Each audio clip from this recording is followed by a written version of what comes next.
Good morning to everyone. Magandang umaga po. Welcome to Happy Sunday. Yan, sabihin mo nga sa katabi mo, Happy Sunday. Good morning sa ating first service. Kahapon nga nag-open ako kay John Lance kasi I feel so burdened din talaga for this generation. Kasi napapansin ko ang mga bata talaga, they are hooked in the gadget. No, ang mga young people natin, yung mga maliliit. Sabi ko, Lord, what will happen to the next generation? Paano pa kaya after this, pag naglakihan na sila? Sobrang high-tech na yung ating technology. And sabi ko, what will happen to them? Na parang kasi nasa kamay na nila ang lahat-lahat. Unlike po nung time ng mga medyo may edad, ako kasi naabutan ko, 70s ako eh. So naabutan ko talaga yung TV lang. No? At ang nagpapatintero kami sa labas, nagtataguan. No? Yun yung pinaka-social life ng mga bata. So kahit papano, yung diversion namin, healthy pa rin. Pero ngayon, ang diversion kasi ng mga bata, unhealthy. Kasi exposed nga sa radiation. I think itong muscle stress ko, exposed sa radiation to eh. Pagkaka-expose to sa radiation. So, paano kaya yung mga bata, maliit pa lang sila, hawak na nila gadget. No? Hahalos maghapon. Ang mga mommies and daddies, busy din. So, isang concern ko din is, yung gadget kasi nandun na. 'Di ba? Parang andun na all in all. Andun yung camera, no? Andun lahat ng application. Tama? Andun nga yung bank natin, andun na yung Bible, ano pa, di ba? Yung mga laro, nandun na rin. So, ang nangyayari ngayon, ang gadget na ang all-in-all, hindi na si Lord. Di ba, pagka may gusto kang malaman, isi-search mo lang sa Google, tama? O mga estudyante natin, pag nagsasagot ng module, diba? O, diba? Aminin. Dati kami, nagpupunta pa kami ng library. Tama? No? Ngayon, doon na sa Google, nagsa-search. And even kahit halimbawa, may gusto kong malaman sa Bible. Diba? Isa-search mo na lang. Nandun na. And kapag may gusto kang itanong or may gusto kang malaman, kay Google mo, andun na talaga. And nababawasan na or masabi natin na yung pag-spend, yung quality time with God. Hello? Which kasi we are spiritual being eh. Ang kailangan talaga natin din is we have that connection with the Spirit. And God is Spirit. And ang na-observe ko, ang mga young people, itong generation natin, hindi ko naman sineset aside yung sarili ko, no? Pero we spend most of our time in the gadget, sa laptop or sa cellphone. No? And what will happen to the young people and to the children in the future? Hindi kasi, parang ang akala kasi natin, lahat na talaga nandun yung sagot. And we are unaware na nahuhook tayo doon, nandun na kasi lahat ng kailangan natin, di ba? Application, nandun na, Meralco, ano pa. No? Andun na talaga lahat, TikTok, lahat na pwede diversion, nandun na. Pero, tignan nyo, nandun na lahat. Ang Netflix, pwede na rin manood. Ang YouTube, nandun na rin. Pero you see, people are still stressed. People are still tired. Why? Because we are spiritual being. We have the Spirit to feed. Ngayon, yung gadget kasi, nandun na lahat, hindi kasi talaga yun ang kailangan ng spirit natin. Our spirit needs God. Ang kailangan talaga ng spirit natin ay ang Diyos. Kaya nga tayo hiningihan ng Diyos, di ba? Yung spirito niya. Iyon yung nagdala sa atin ng buhay. What if our spirit is not being nourished? Kaya alam nyo, ang concern ko talaga ng matindi yung mga bata. Because they are so exposed dun sa gadgets, no? And lacking of discipline na rin in managing time and managing the gadget. Sabi ko, Lord, ito ba yung sinasabi mong beast sa Revelation? No, yung beast. 'Di ba meron sabi in the last days, in the end times, no? Andyan yung Antichrist, yung dragon at yung beast. Sabi ko, ito ba yung beast na sinasabi ng Bible na it destroy us, it brings destructions. Inopen ko lang sa inyo kasi concerned talaga din ako sa mga kabataan natin tsaka sa mga bata, no? And one thing also is, sabi ko, many of us are really spending time in the social media and all kinds of application. Pero we spend so less time with God. No? Sabi ko, meron pa kaya talagang yung naghahanap kay Lord na yung gusto talagang mag-enjoy sa presence niya, no? Kinanta ko nga kay John Lance kahapon yung sabi ko, alam mo, meron akong kantang paborito. Yun ang una kong natutunan nung naging Christian ako. Kantahin ko sa inyo na. Yung, as the deer panted for the water, so my soul longed after thee. Ito, sinulat ni David. Nasa Psalm. You alone are my heart's desire, and I long to worship thee. You alone are my strength, my shield. For you alone will my spirit yield. You alone are my heart's desire, and I long to worship thee. I want you more than gold and silver, only you can satisfy. You alone are the real joy giver and the apple of my eyes. You alone are my strength, my shield. For you alone will my spirit yield. You alone are my heart's desire, and I long to worship thee. You're my friend, and you are my brother, even though you are a king. I want you, I love you more than any other, so much more than anything. You alone are my strength, my shield.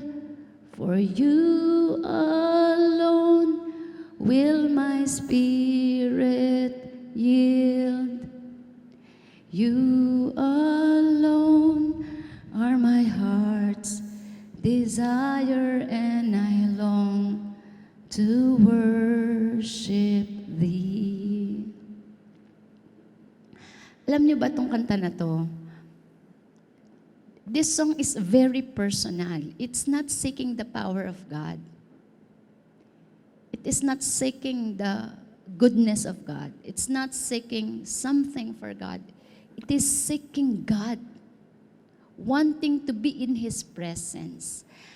Sabi ko, Lord, meron pa kaya sa generation namin and to the generation to come that will really sing this song na sasabihin, Lord, I love you more than any other.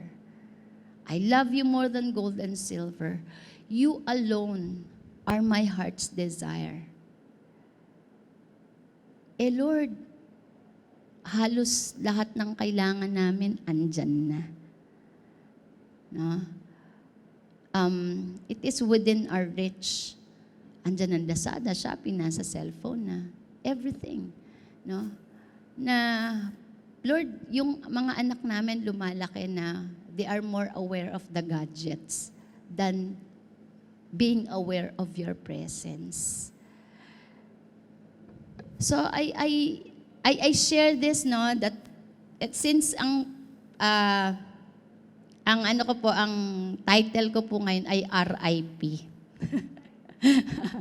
Rest in His presence.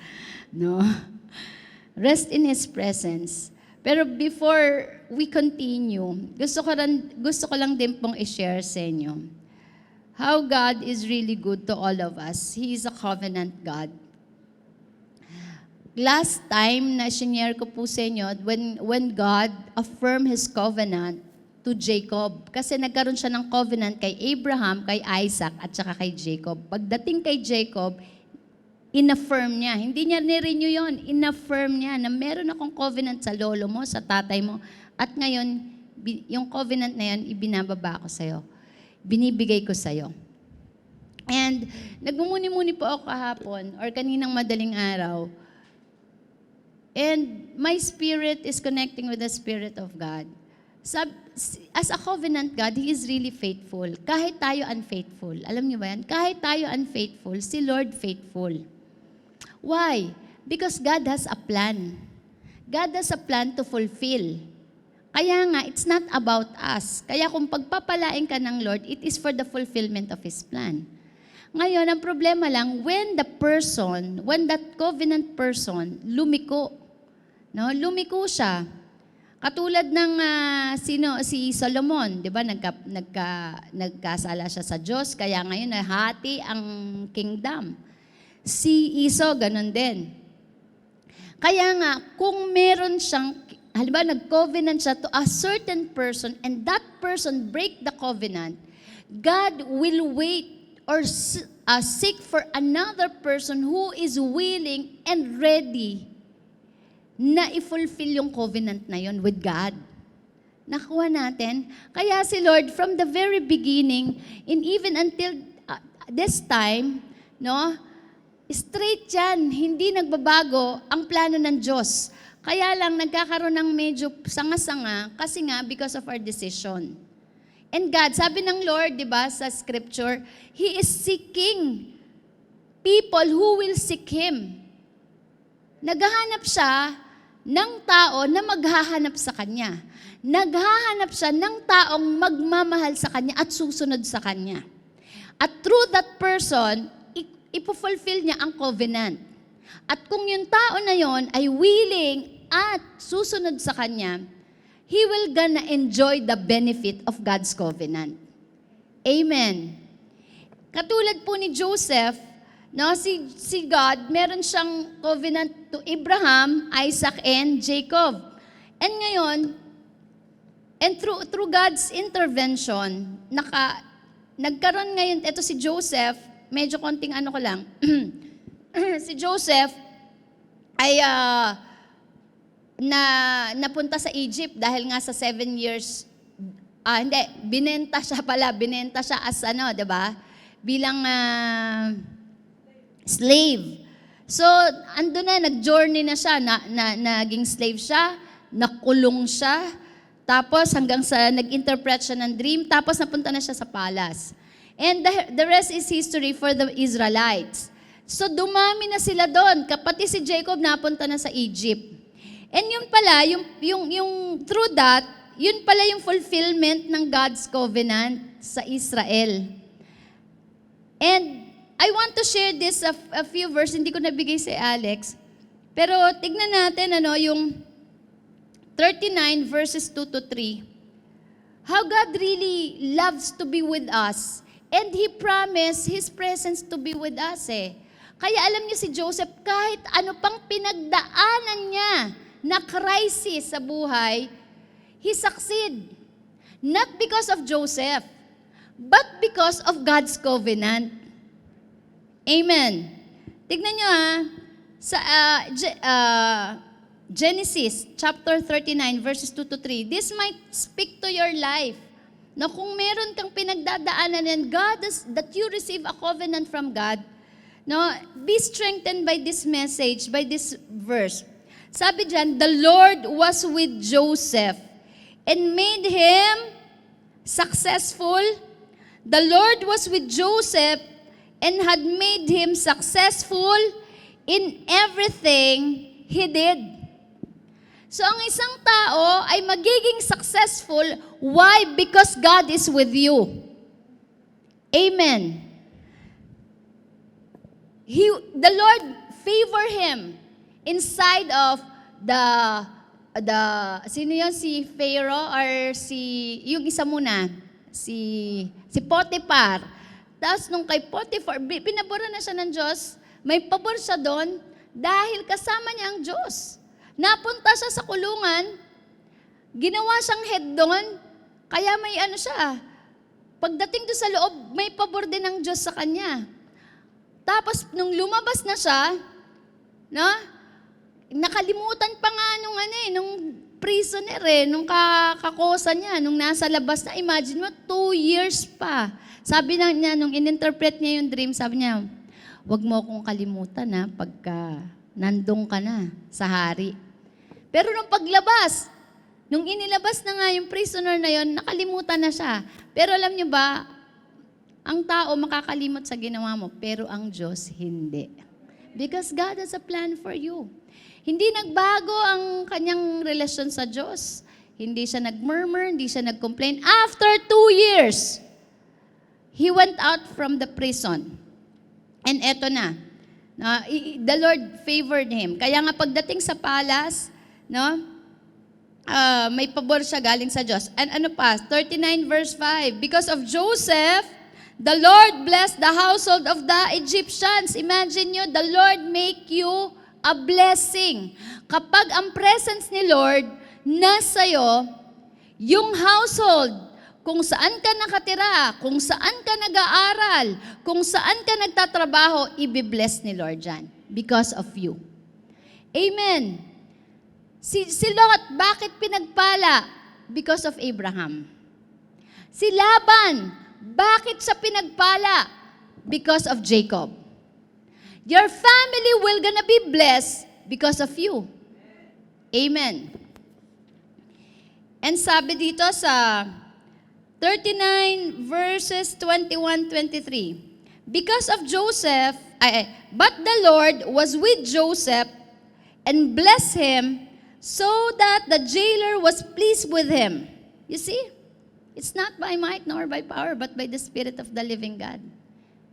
You are successful now. You are blessed now. Why? Because God is with you.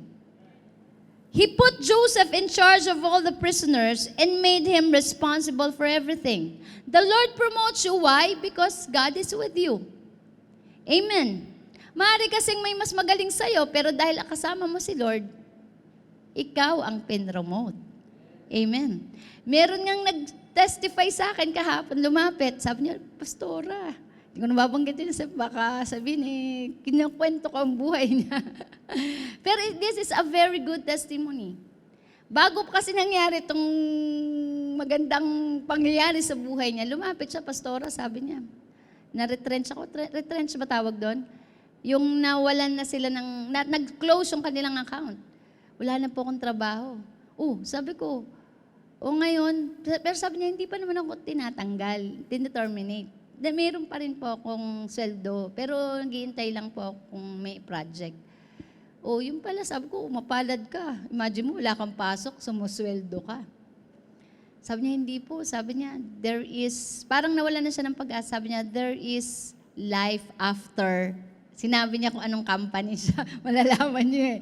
Na, sabi niya, there is life after that company. Sabi ko, oh, huwag mo sasabihin yan. Sabi ko sa kanya, huwag kang aalis dyan sa company na yan. God has in store something great for you.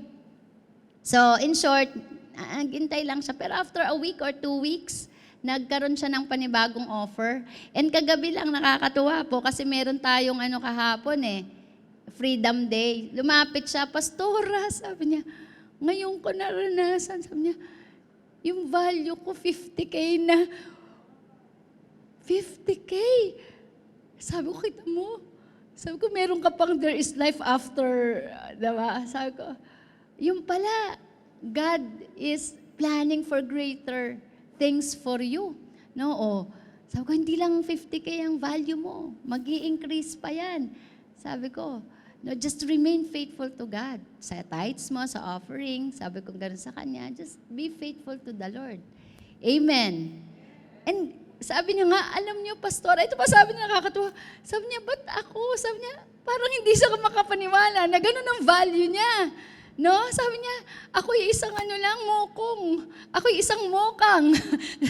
Sabi ko, oo nga, ikaw ay isang uod. Sabi ko sa kanya, nagtawanan kami.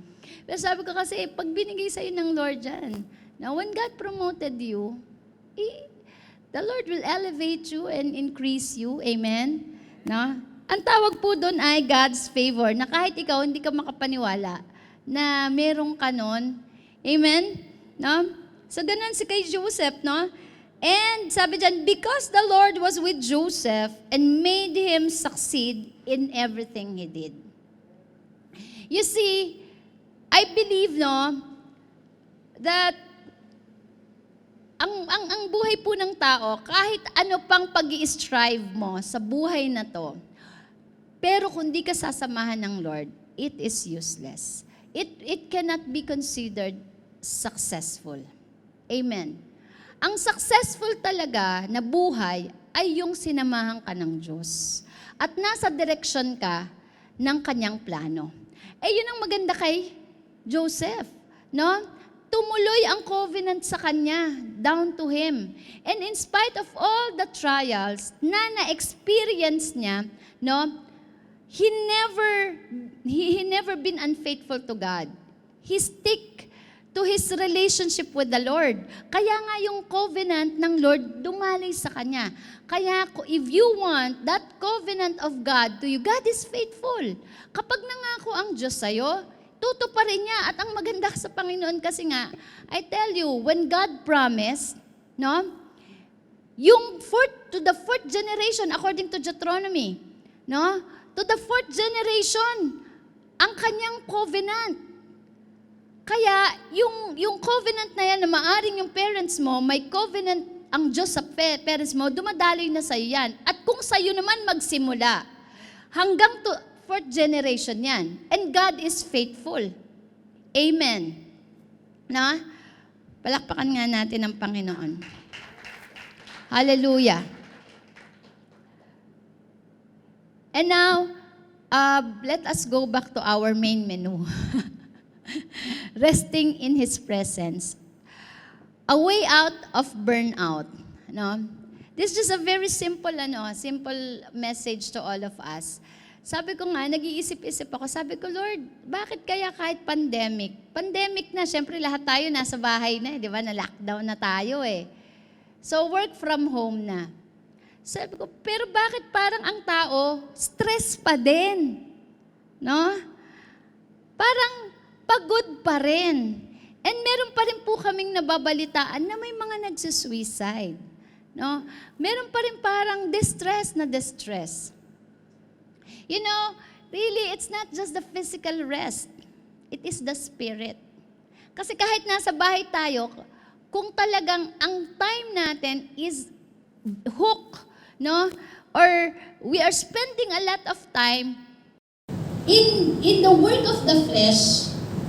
Yes, parang mukha kasing nasa-satisfy yung flesh. Pag nanood tayo ng Netflix, no, nag-spend tayo sa gadget, nag-TikTok, nag-ML, no, social media, walang kaparakan talagang pag-browse ng Facebook.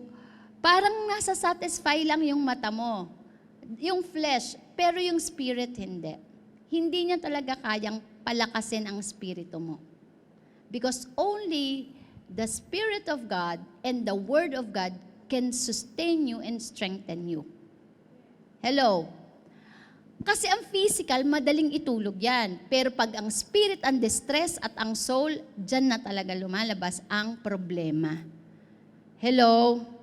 Now, a lot of times, yes, dito sa generation natin, there are some anxiety, no, depression, marami talaga, worried because walang trabaho, no?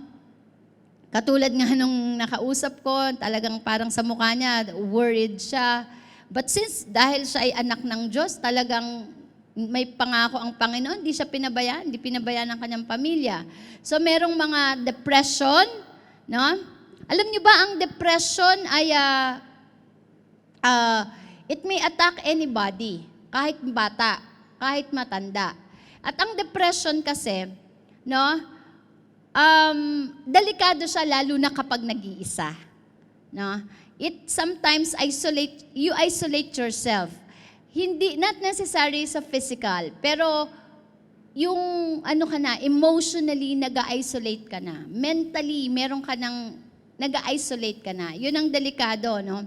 Kaya it's very important that you talk to somebody who can be trusted and also who can encourage you. Dapat tamang tao din talaga yung kinakausap.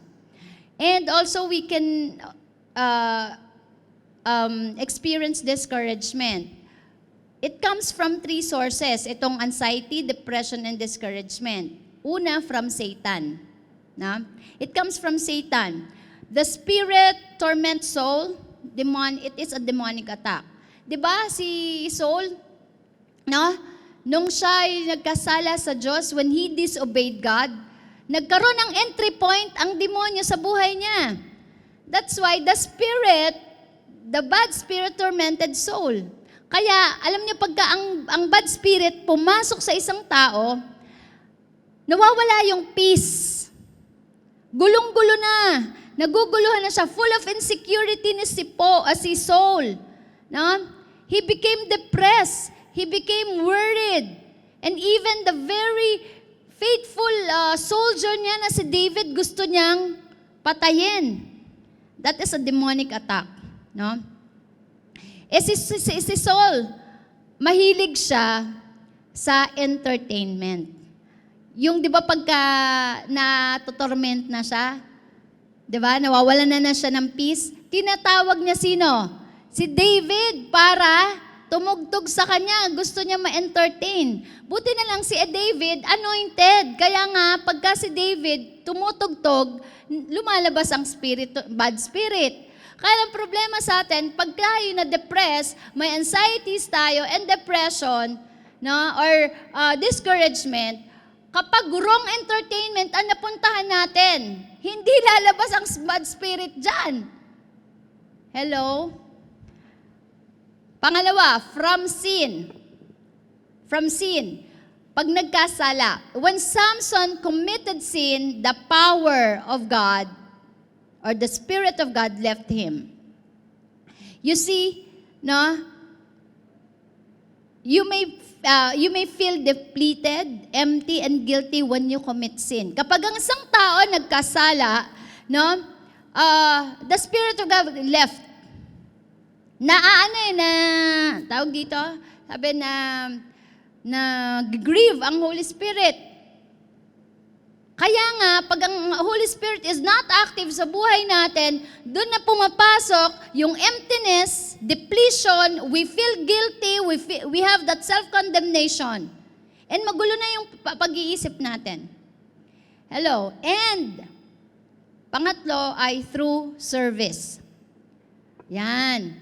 Itong through service is when you give or when you serve someone. The power, sabi dyan sa scripture, the power left Jesus when he was touched by a woman. Eto na. Maaring Christian ka, naglilingkod ka kay Lord, nagse-cell group ka, you are in the worship ministry. Makaka-experience ka, sino naka-experience dito nung nag-conduct ka ng cell group, yung nag-cell group ka, or nag-worship ka, nag-preach ka, nag-worship lead ka, tumugtog ka, napagod ka. No, may pakiramdam kang napagod. Yes, no, and even Jesus, when He was touched by a woman, sabi niya, the power come out. Lumabas yung power. Naramdaman niya. Ako pa na-experience ko yon after the service. Kahit kagabi, na Freedom Day, I felt tired. No? Hindi naman physical, kasi nandito lang naman tayo, hindi lang naman dahil mainit. You can experience fatigue and emptiness during the time that you serve. Kaya importante na nagre-recharge. Hello? It's very important to us na mag-recharge. Buksan natin ang Book of Acts, chapter 6, verses 1 to 7. Tignan natin how important to recharge in the presence of God and in His Word. Kasi alam nyo, ang entertainment na ino-offer sa social media or ng Netflix or anything na na-involve tayo, na parang na-entertain tayo sa mga vlogs, hindi yan nakaka-recharge ng spirit. Nakaka-drain yan.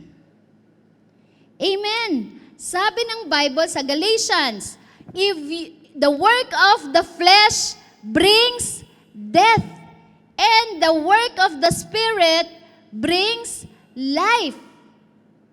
And remember this, we are not just physical being. We are spiritual being.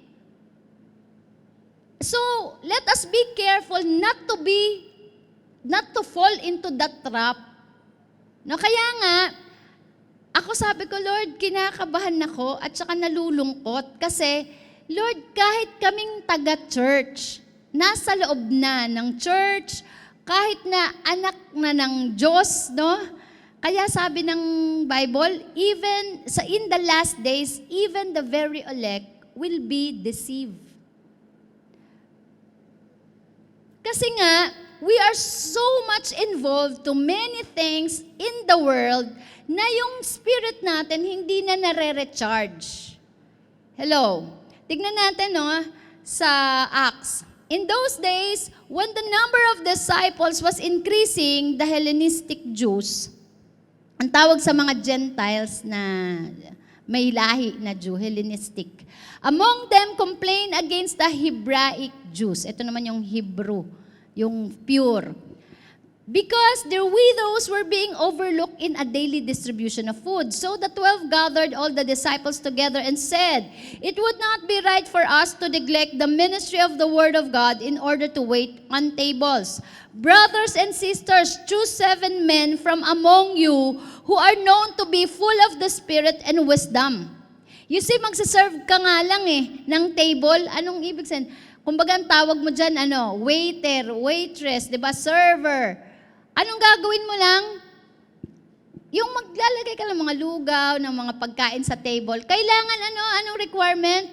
Full of the Spirit and wisdom. Kaya nga yung pagsaserve natin sa tao, hindi lang enough yan na nag-volunteer ka and you are able, you know what you are doing. But you need to be filled with the Spirit of God and you have the wisdom. Alam niyo ba, when we are involved to people, the more that we need to be filled with the Spirit of God. Kasi, narinig ko, nabasa ko, ang mostly na stressful na trabaho, yung involved sa tao. Doktor, lawyer, teacher, counselor, pastor, yan. Na pa yung mga nurse. Kasi involved yan sa tao nakihalubilo ka sa tao. So we need to be filled with the Spirit and we need to have that wisdom. We will turn this responsibility over them and we'll give our attention, ano sabi? We will give our attention to prayer and the ministry of the Word. Okay. So, i-stop ko na dyan. Ang sabi, we will give our attention to prayer and the ministry of the Word. Ang nagsabi nito ay ang 12 apostles. No, dahil yung 12 kasama silang nagsaserve sa table. Pero napansin nila, no, na nagkakaroon na sila ng nagkakaroon na sila ng nagiging restless na sila. Kasi ang isang tao kapag pagod at nagsiserve ka, pagod ka, tapos hindi ka nagre-recharge in the Spirit, no, nababago din pati ang timpla ng iyong temperance. Tama? No? So, ang mga apostol, sabi nila, we will give our attention to prayer and the ministry of the Word. Apostles saw the problem in the church, not just a leadership or administrational problem, but they saw the problem as a spiritual problem. Yung nag-arise na problema na to, actually, ang nag-arise na problema, yung mga widow, hindi na bigyan ng pagkain. Kasi parang nagkakaroon ng favor sa Hebrew Jew, Hebraic Jew, compare sa Hellenistic Jew. So, yun ang problema. So, pero, ang mga apostol, nakita nila, hindi lang to leadership problem, hindi lang to administrational problem. This is a spiritual problem. Kasi the more that they are involved in the service, naliles na yung time nila sa prayer and Word of God. They saw that the problem has spiritual roots. I want to address this message to each and everyone, especially to the leaders. Now, every one of us, of course, we are involved in the service, kahit sa worship team. Na nagsiserve tayo, no, but we are neglecting the prayer and the Word of God. The church, in fact, the leadership has abandoned prayer and the Word of God. Kaya nga sabi nila, it would not be right, hindi tama na neglect natin ang ministry of the Word of God in order to wait on tables. We will turn this responsibility to others and we will give full attention to prayer and the ministry of the Word. Importante sa church ang full attention sa prayer at sa Word of God. Kasi nga, pag wala ng prayer at wala ng Word of God, doon na pumapasok, nagkakaroon na ng pangil, ang anxieties, ang depression, no, ang discouragement. Okay, the apostle have been so busy doing ministry so much that they left the Word of God. Ano ibig sabihin nito? It means not just reading the Word of God, but eating the Word of God. You see, kasi ang minsan nangyayari, we preach, or they preach the Word of God. We study the Word of God to preach it. But we do not study it to eat it. Hello. Pinag-aaralan na lang natin at pinapangaral natin ang salita ng Diyos. Pinag-aaralan natin para ipangaral. Pero hindi natin to binabasa para tayo mag-receive sa atin mismo. In our spirit. So they read it so they can find sermons. But they did not read it so they can find a word for themselves. Gusto ko i-point out dito, all of us here, we need the Word of God to eat it. Kaya nga sabi sa Matthew 4:4, and sinabi rin yan sa Exodus, I think, no? Man shall not live on bread alone, but in every word that comes out from the Word of God. Sinabi yan ng ating Panginoong Hesus, kinote niya yan from the Bible, na ang salita ng Diyos ay pagkain. Pagkain ng ating kaluluwa at pagkain ng ating espiritu. And this one, they prayed so that the Lord can bless the ministry, but they did not pray so they can be with God. Ito, no? Actually, araw-araw may prayers one tayo. Tama? But we are praying so that God will bless the ministry, so that God will bless someone. But we are not praying to be with God. We are not praying so that we can enjoy His presence. Kaya nga kahit mag-pray ka pa rin, pagod pa rin. Because, why? Ministry become a burden. Pray as one becomes a burden. Cell-group becomes a burden. Because you are doing it out of just responsibility, but not out of your relationship. We pray so that God will bless the Sunday service. We pray that the conference will gonna be blessed. The prayers one will gonna be blessed. The cell group will gonna be blessed. But with God, we abandon Him.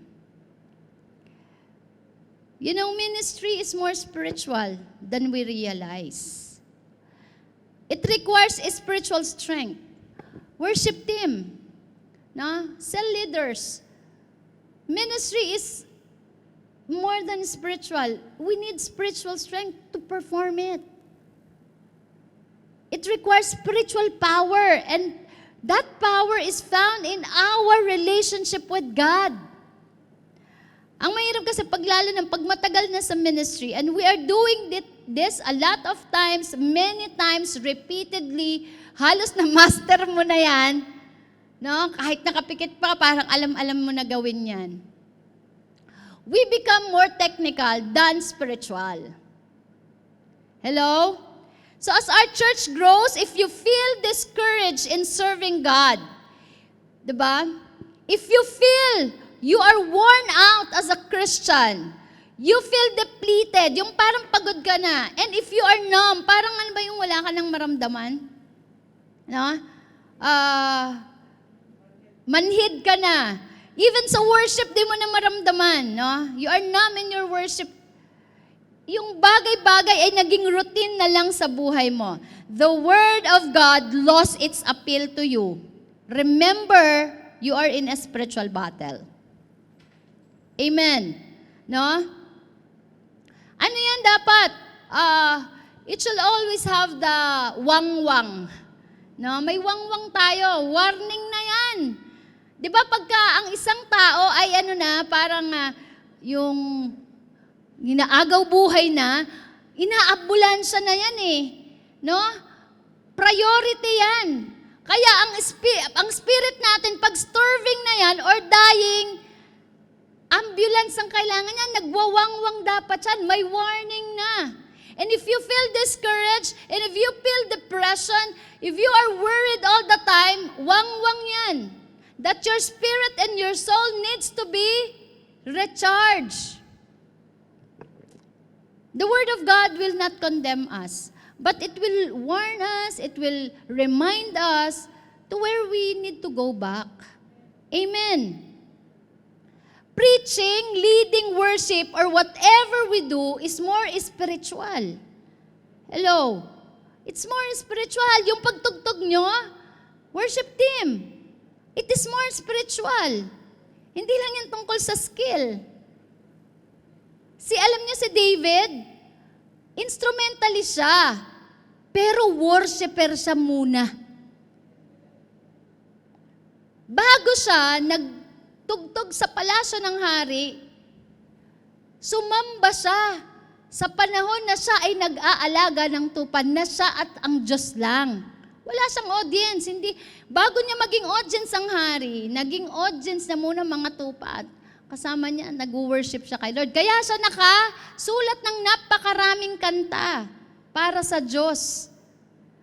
Kaya yung kanyang heart na-develop. Yung kanyang relationship with God na-develop.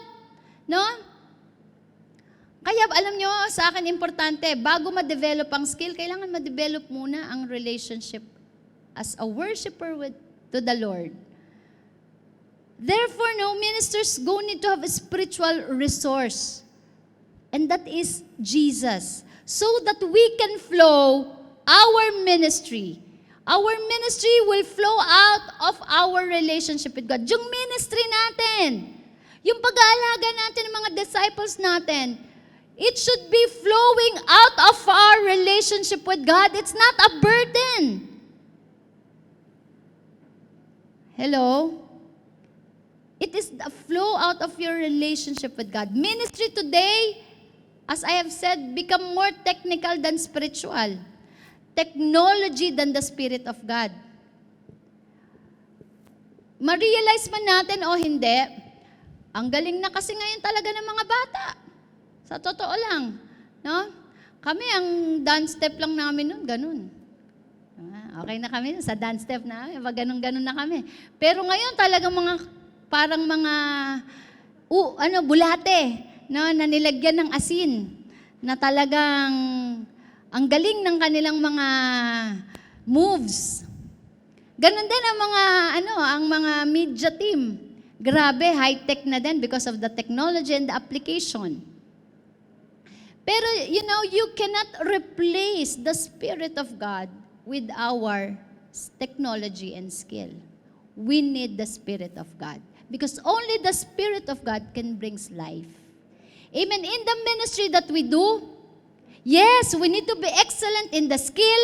We need to be excellent in our ministry. We need to be excellent in everything that we do, but it cannot replace the Spirit of God. We cannot depend fully on what we know. We cannot depend fully on the skill. Because only the Spirit of God could bring power and brings life to the life of the people. Only the anointing of the Holy Spirit can break the yoke. Amen. Kaya nga alam nyo, kahit ang suinil, makabisado nyo pa yan. No? Alam nyo na yan from lesson 1 to 10. But without the Spirit of God, it will not result life. Kaya nga, pag mga teachers, no, alam na natin yan, training class paulit-ulit. But without the anointing of the Holy Spirit, ang anointing ng Holy Spirit, hindi lang yang one time. It should be daily. It should be always updated. Amen. Si Vashti, kung kilala niyo po, si Queen Vashti, in-invite siya ng king. He was invited by the king to come to the king's presence. Anong ginawa? Sabi ng Kari, tawagin si Queen Vashti, gusto ko siyang makita. Ang kagandahan niya, papakita ko sa... He was invited by the king. But, Queen Vashti refused to come. He refused to come to the presence of the king. While Esther, she was not invited. She was not invited to the king's presence. But she came to the presence of the king without invitation. Hello? Don't be like Vashti, that God needs to beg to come so that you will come into His presence. Marami sa atin, para tayong si Queen Vashti, na kailangan talaga mag-beg. Pumunta ka sa church. Mag-devotion ka. Mag-worship ka. Parang God is begging to us so that we will come into His presence. And most of the time, we refuse to come. And we choose to come to the social media, to the Netflix. But we need to be like Queen Esther, that even you are not invited to the king's presence, you come. That God doesn't need to beg you, to beg us. Hindi na kailangan i-beg pa tayo na pumunta tayo sa church. Hindi na kailangan paalalahanan pa para tayo mag-meditate ng Word of God. Hello?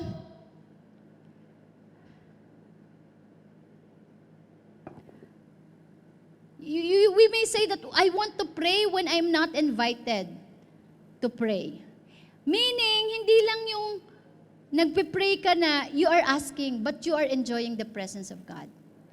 You come to your prayer meeting with God when even you don't feel like coming. Di ba may mga time talaga na you don't feel like praying? Hello? Ako lang ba yung nakaka-experience nun?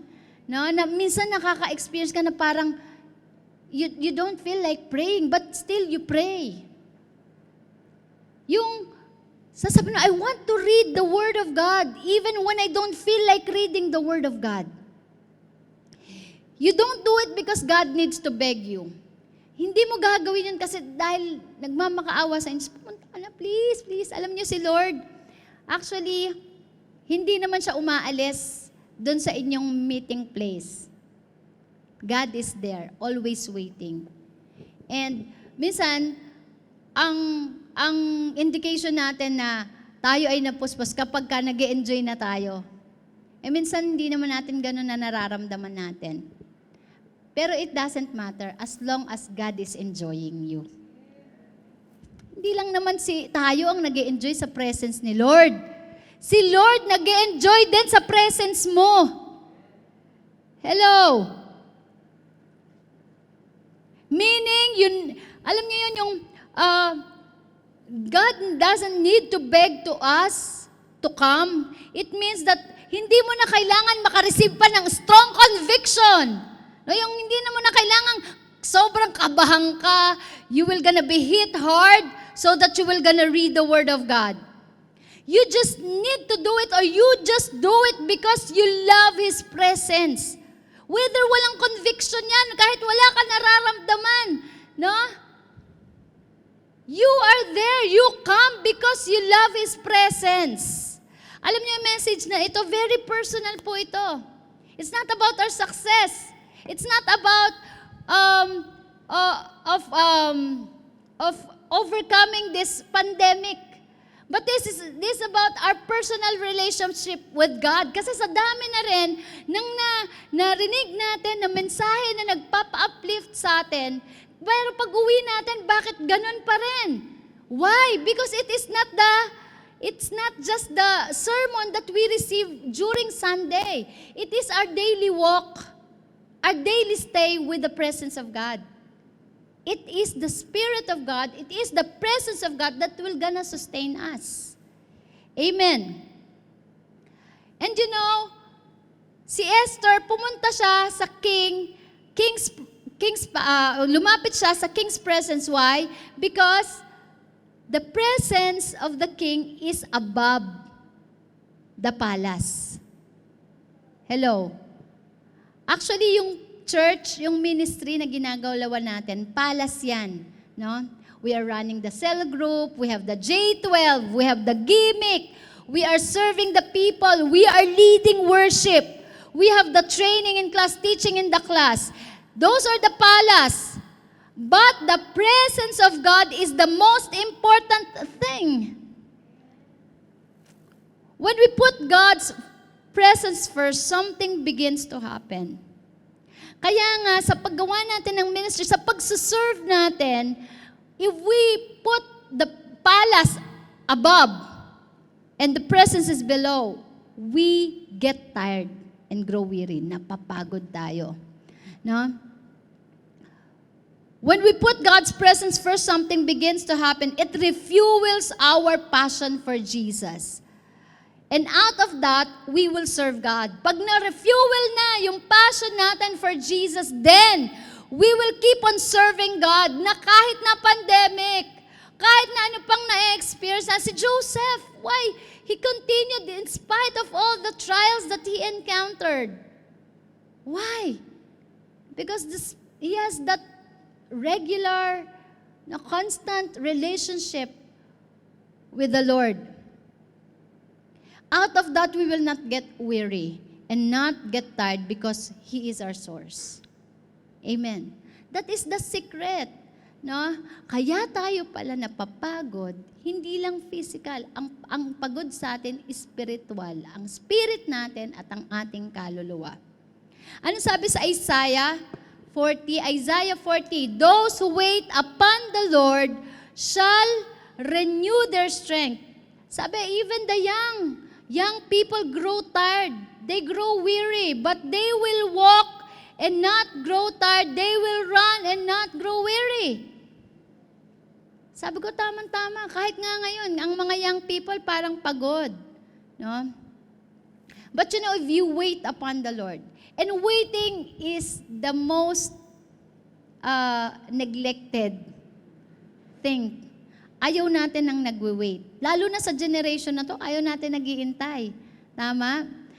We are living in a fast-paced generation. Gusto natin mabilisan. They will reach a season in their ministry where they will soar with wings like eagles. Aabutin natin yung season sa ministry natin where we are fruitful. If we soar with wings, with God, if we soar with God, and those who are tired, learn to wait upon the Lord. Yung mga napapagod, yung sinasabi mo, bakit kaya pagod ako? Wait upon the Lord. There's no other shortcuts. There's no other way. No? Ako mahilig po ako pumunta talaga sa mga bundok, no, yung sa mga nature. Nare-refresh po ang aking mind. Pero it cannot replace the very presence of God. Kahit nasa kwarto ka lang, you are alone with God, with the Spirit of God, you will gonna be refreshed. Amen?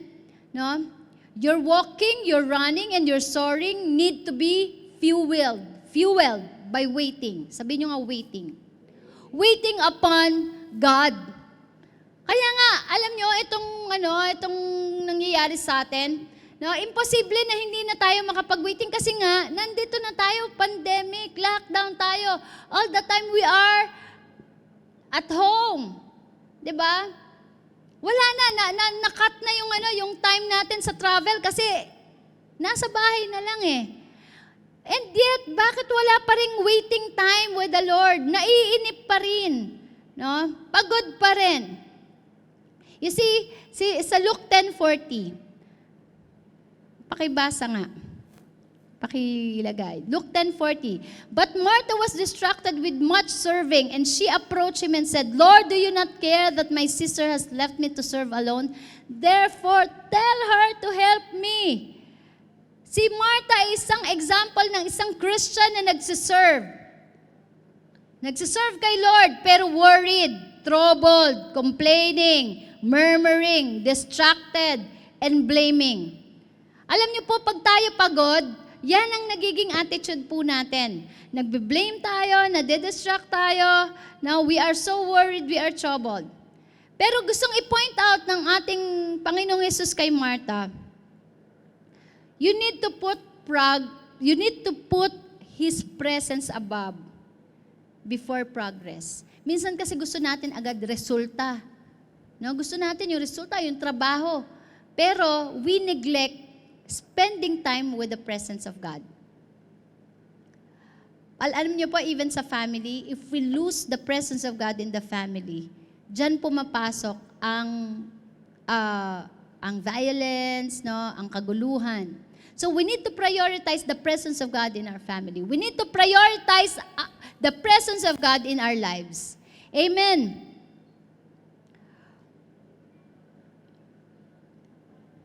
There are two things that you need to do. Dito po ako mag-i-end. No? Two things that you need to do. Number one, enjoy His presence. Just enjoy the presence of God. Amen? Pwede na mag-play ang instrumentalist natin. Ano ba yung bagay na ine-enjoy natin ginagawa araw-araw? No? What are the things that we enjoy? Alex, anong ine-enjoy na gawin mo? Kumain. Okay. Yan. Opposite tayo dyan. Okay. Tama naman, nakaka-enjoy naman kumain talaga. Sino pa si Dana? Dana, anong ina-enjoy mong gawin? Yung real talk tayo dito, ha? Pag nagbabasa or book lover to nagbabasa ng books. Na si Marvin. Marvin, ano ang ina-enjoy mo na gawin? Ha? Pagkain. Talagang, we enjoy eating. No? Wala man na nagsabing, I enjoy cooking. No? Yun, yung gusto ko lagi, luto ng luto. Buta na lang, kapartner mo, ayun, yung katulad ni Marvin at saka ni Alex, no? At least ikaw, luto ka ng luto, siya naman kain ng kain. Okay, so we need to enjoy God's presence. It means that you take time. You sit down, no? It doesn't mean na magpe-pray ka kay Lord. You just sit down and relax and just wait upon the Lord na upo ka lang and you are enjoying the presence of God. Hello? And you are meditating these promises without any gadgets, without looking in your Facebook. Hello? You are pondering on His promises. Because if you don't enjoy God, you will always endure the ministry. Yung parang lagi ka na lang nag-endure sa ministry. Ay, practice na naman ng Sabado. Ay, cell group na naman. But if you enjoy God's presence, you will enjoy the ministry. You will enjoy serving the people. Ministry will be a burden if God's presence is not a blessing. Ulitin ko, ministry will become a burden if God's presence is not a blessing to us. Now, what if, Pastora, nag-fail ako? Don't skip when you trip. Don't skip when you fail. Keep coming to God. Hindi ka nakapag-devotion kahapon, mag-devotion ka ngayon. Mag-meditate ka. You enjoy His presence. Keep coming to God even if you fail. Even if you feel you disappoint God. Keep coming to God even if you committed mistakes. Because only God's presence, only in God's presence you will find rest. Kaya nga RIP to eh. Dahil sa presence ni Lord, doon ka lang talaga makakapagpahinga. You will gonna find rest for your soul. You will gonna find forgiveness. You will gonna find in His presence, you will gonna find restoration. In His presence, you will gonna find the solution. Hello? Katulad ni Adam at saka ni Eve, di ba? Nagka-problema, kinain ng forbidden fruit. Nagkamali. Pumunta pa rin si Lord. Faithful talaga si Lord. Kaya nga tayo kahit magkamali, faithful pa rin si Lord. Bumaba pa rin si Lord. Hinanap pa rin. Adam, where are you? Sabi niya, Lord, I'm naked. I have a problem. And sino nagbigay ng solution? Sino nagdamit sa kanila? Sino nagbigay ng damit sa kanila? Si Lord pa rin. That's why even when you fail God, even you committed mistake, you keep coming to His presence because the solution of your problem will gonna be found in God. Come to God before the accuser come. Come to God before the accuser come. Unahan mo na ang demonyo. Pumunta ka na agad kay Lord. Maunahan ka ng accuser. Tignan niyo ginawa niya kay Job. He accused Job. When the devil comes ahead, he will gonna accuse you, he will gonna condemn you, he will gonna humiliate you. That is why better to come to God's presence before the accuser comes first to God. Hello? Alam nyo, si Lord, kahit magkamali tayo, faithful siya. Mag-iintay pa rin siya sa pagbabalik mo. Amen. If you want to grow in the ministry, if you want the ministry not to be a burden, find His presence as a blessing. Enjoy His presence. Make His presence as a number one priority. Enjoy God. Maybe you have tasted everything. Nasubok mo na lahat ng klase ng milk tea. Napuntan mo na lahat ng klase ng coffee shop. Nakapunta ka na sa napakaganda at napakataas na lugar. And yet, deep inside of you, you know that you're still tired, you are still empty. Why? Because it's only the Spirit of God can fill you. Amen. Enjoy God. Enjoy His presence.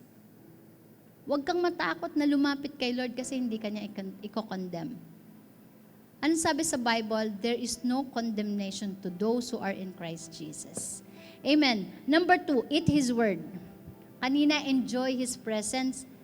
Secondly, eat His Word. Sabi nga natin, enjoy talaga tayong kumain. No? But we need to enjoy eating the Word of God. Not just preaching the Word of God, not just teaching the Word of God, but eating the Word of God. Read the Word not to find a sermon. Read the Bible to find food for yourself. Kaya yung kanta natin, read the Word to find or to quench your thirst. It's like a water. Kaya yung sabi ni David, as the deer panted for the water, so much more. Kasi ang mga deer, no, talagang pumupunta yan sa brook para makainom ng tubig. Marami tayong kauhawan sa buhay. This is not just a physical thirst. Kaya marami tayong hinahanap na parang kulang. No? Kulang. Kaya minsan sa Lazada, sa Shopee, kasi parang merong gusto tayong i-fill in sa buhay natin. Pero kahit pagkatapos natin makabili niyan, kulang pa rin. Kaya yung iba mga shopaholic na. No? Yung iba naman sa relationship hinahanap yung kauhawan. Pero even when you are in a relationship, still empty. Because it's only the food coming from God will satisfy you. Amen. Read the Bible not to get information, but eat it to find food. You develop a relationship with God when it feeds you. Ito ang gauge natin.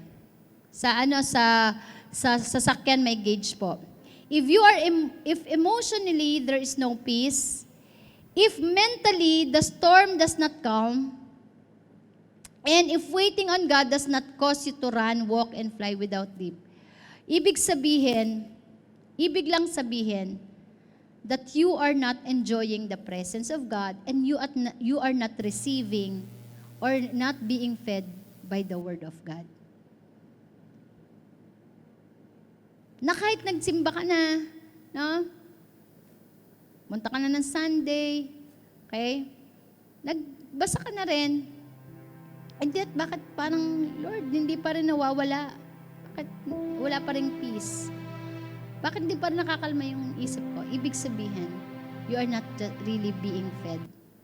You are not eating the food. When your ministry is suffering, maybe it is because your devotion is not doing good.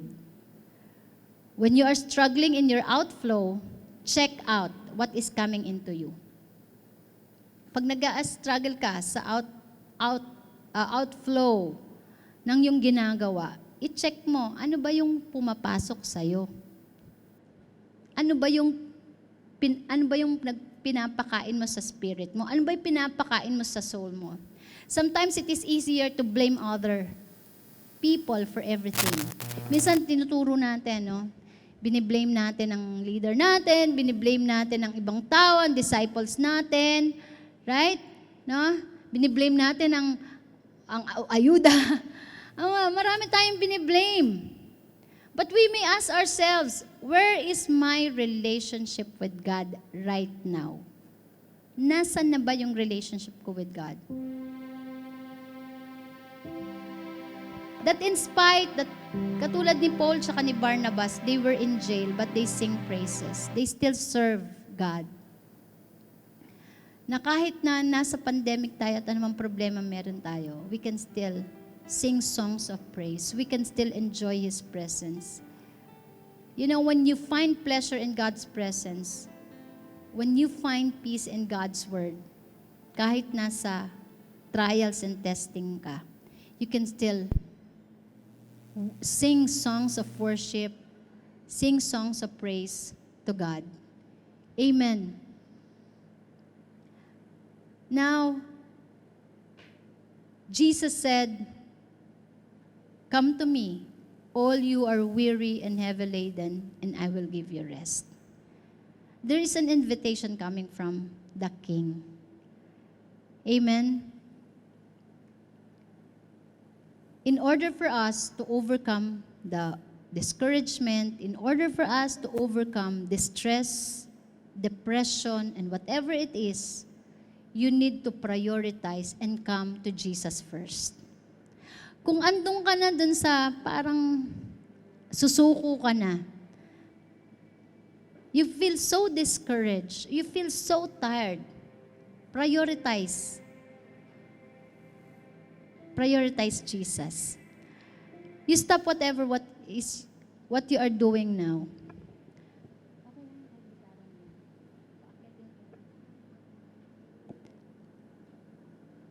Amen. Stop ka muna. Kung ang cellphone nga nagre-recharge, the more that we need to recharge ourselves in the presence of God. Amen. Let us all stand up.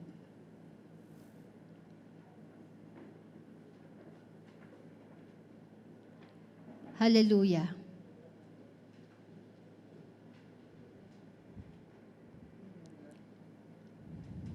Praise God. Alam mo ba yun? As the deer? Dati. Kapain ko. Hindi bale. Praise God. Sabi po sa Matthew 11:28-30, are you tired? Are you worn out? Burned out on religion? Come to me. Get away with me and you'll recover your life. Are you stressed? Are you depressed? Are you discouraged? Do you come to the point that you want to give up? Come to Him. And the Lord said, I'll show you how to rest.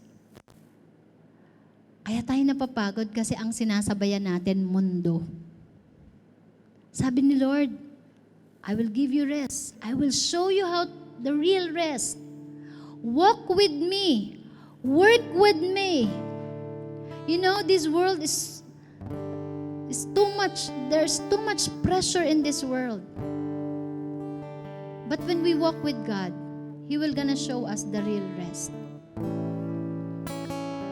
Sabi niya, watch how I do it. Alam niyo yung ginamit na doon na illustration, yung sa baka sa kalabaw na dalawang yoke. Yung dalawang yoke na po na yon, isang batang kalabaw at isang matandang kalabaw. Yung matandang kalabaw, dinilid niya po yung batang kalabaw kung saan pupunta. Ang gusto ni Lord, sabi niya, my yoke is easy. I will show you how the real rest. Partner with me. Do not partner with the world. You will gonna grow tired when you are partnering with the world. When you are flowing with the world. Sabi niya, watch how I will do it. Learn from me. It is unforced rhythm of grace. He will gonna give you the real rest. He will lift you up from the pressure of this world. Are you stressed? Sabi ng Lord, keep company with me and you will learn to live freely and lightly. Alam nyo, the secret of rest is resting in His presence, partnering with Jesus. He's making us an invitation. Alam ng Lord sa oras na ito, no, in our generation, that many of us, even the young people, according to His word, even the young people grow tired and weary. Maaring nakita ka lang, masaya ka, tumatawa ka, but deep inside of you, you know that you are empty. Jesus is inviting you, come to me and I will give you rest. Amen. Hallelujah. Hallelujah.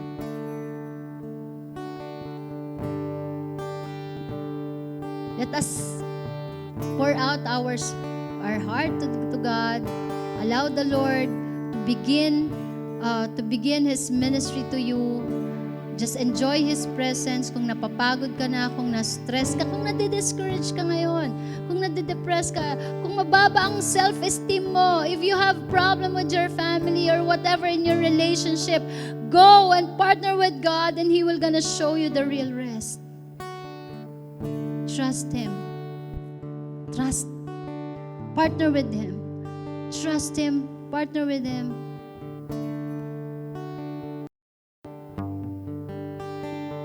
Bitawan mo muna yung mga pressure of life in this world.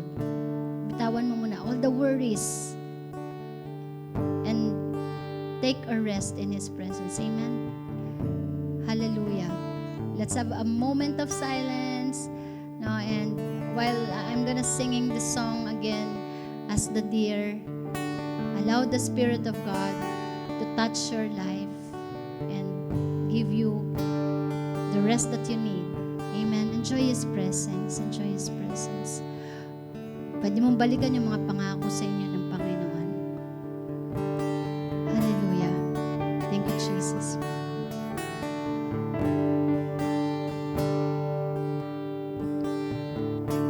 As the deer panted for the water, so my soul longed after Thee. You alone are my heart's desire, and I long to worship Thee. You alone. Alone are my strength, my shield. Come on, hallelujah. Draw your strength from the Lord. Amen. You may lift up your hands if, Lord, I want to have rest, Lord. Hallelujah. This is not just about your ministry. It's about your relationship with God. Come on, let the Lord fill you. Let the presence of God fill you right now. If you are full of worry, if you are full of your anxiety, hallelujah. I want you more than gold or silver. Only you can satisfy.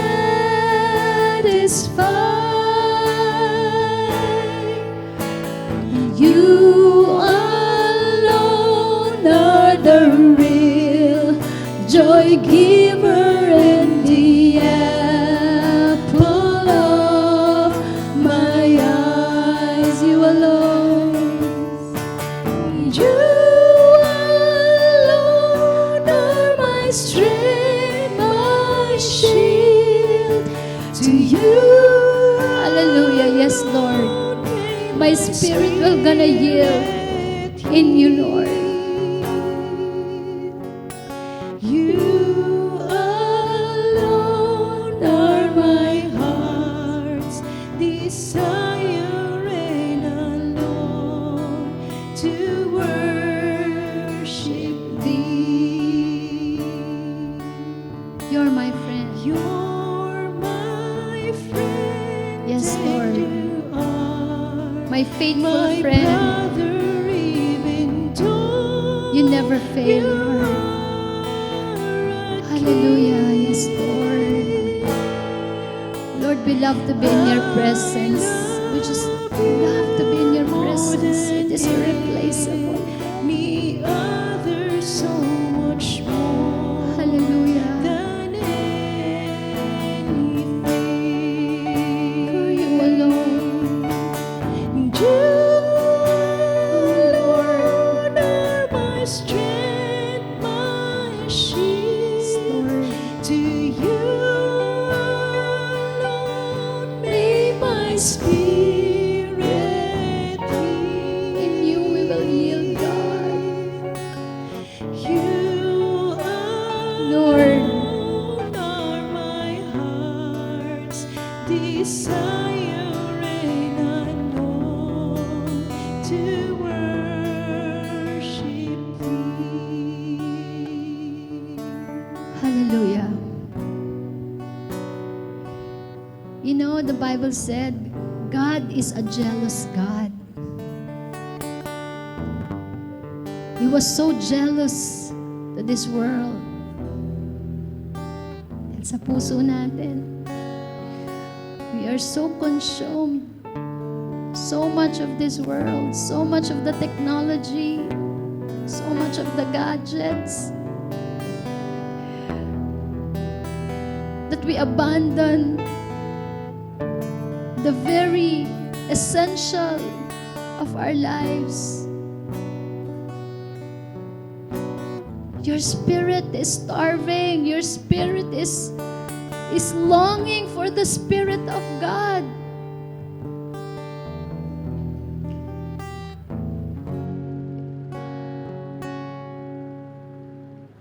He is there. Wherever you are.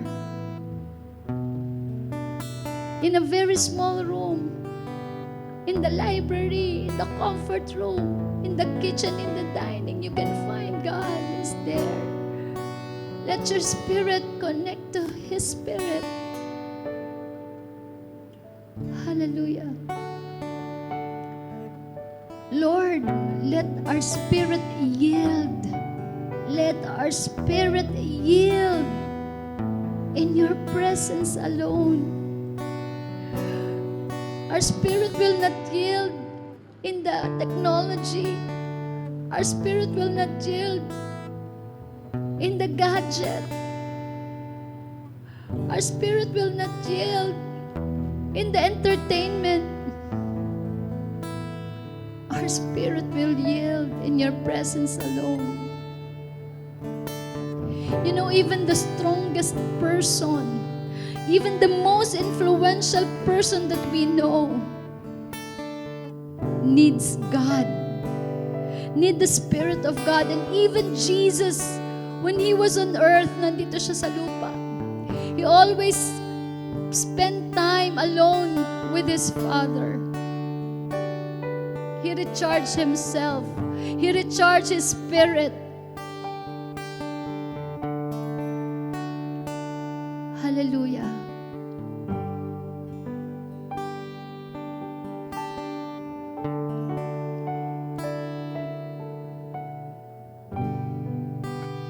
Lord, your presence is irreplaceable.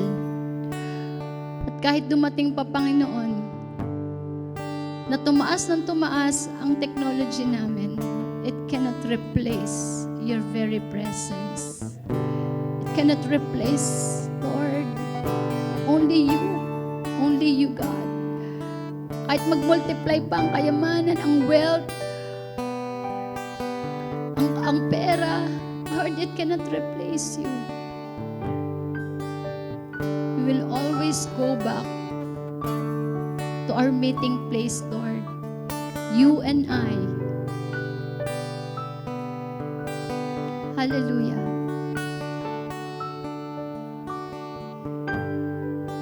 You know, pag-uwi po natin sa bahay natin, when we are tempted to hold our gadgets for so long, put it down. Put it down. Put it down. Just come to Him, Lord. Wait on Him. Huwag kayong matakot na mag-intay. At kahit naman hindi mo siya nararamdaman, nandyan siya. At kahit hindi mo siya minsan naririnig, may pangako ang Diyos sa'yo. Amen. Yes, Lord. Let's sing for the last time this chorus. You alone, Lord, you alone. For you alone. Hallelujah.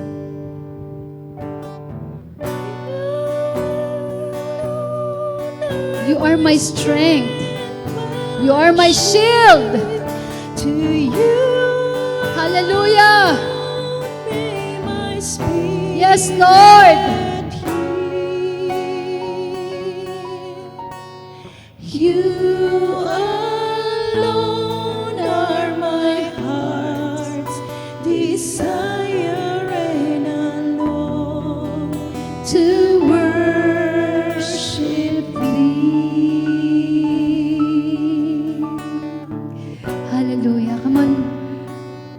daughter of God. Hallelujah. Enjoy the presence of your Father. Hallelujah, wherever you are. Yes, thank you, Lord. Thank you, Jesus. We need you, Lord. Hallelujah. We love you. We need you, God. Fill us, Lord, with your presence. We want more of you, Lord. We want more of you. Lord, restore the strength of the young people, those who are weak and those who are weary right now. Lord, kahit ng mga kabataan, Panginoon, they are so tired. They are so stressed. They are distressed, Lord God. Because of the situation, Lord, we are praying to renew their strength. Teach them, Lord God, where to find you, Lord, in your word, in their silent time, Lord. Hallelujah. We belong to you, God. We do not belong to this world. Thank you, Jesus.